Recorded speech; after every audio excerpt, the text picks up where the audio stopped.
Welcome back to the fourth part of the Vienna Gambit, and today I would like to show you the modern theory in this very complicated and quite interesting and sharp and many variation gambit even line, the Vienna Gambit variation. So e4, e5, knight c3, knight f6 and f2, f4. d7, d5. So today we know that this is the main black's weapon against the white's aggressive Vienna Gambit. So black is immediately challenging the white center, trying to get rid of white's pawn on e4, and after f takes e5, knight takes e4.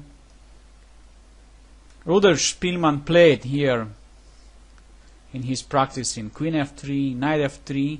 However, today's theory says that knight f3, of course, is the most natural reaction.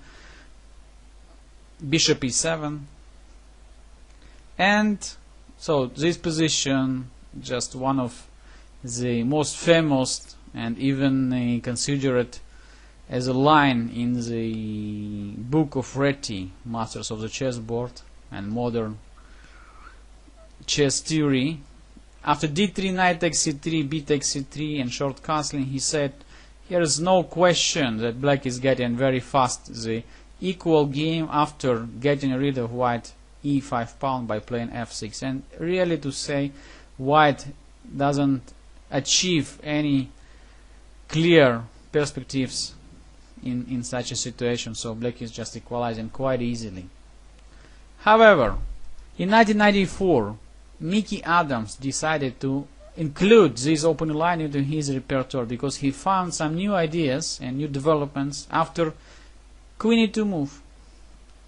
This move more or less forced black to exchange his knight, since move like knight c5 just wastes the time. After d4 white is getting the clear advantage in the center. So knight takes c3 more or less forced.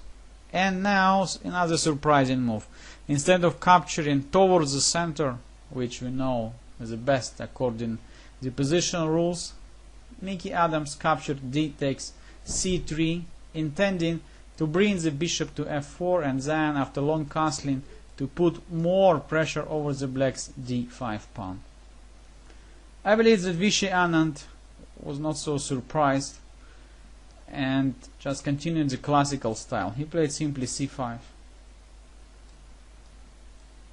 bishop f4, knight c6, long castling and bishop e6, and somehow in this position not so clear for white how to develop his game, because black's pieces are very solid. So black is controlling the center, black is ready to bring his queen to c7 and then later on even to play long castling. So white tried in this position a few times to play c4. However, after d4 and then later on queen comes to a5, black solved all his opening problems.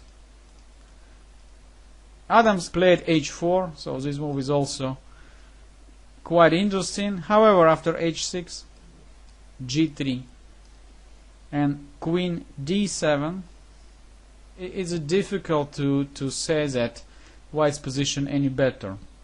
So black is ready to go for long castling, and white's pressure over the d5 square is not so important.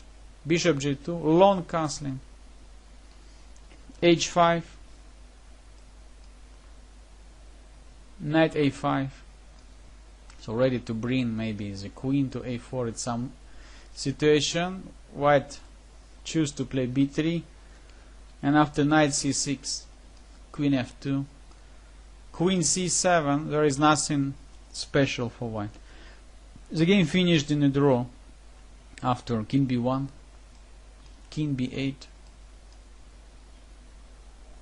knight h4, and finally Anand decided to break the center after d4, c takes d4, knight takes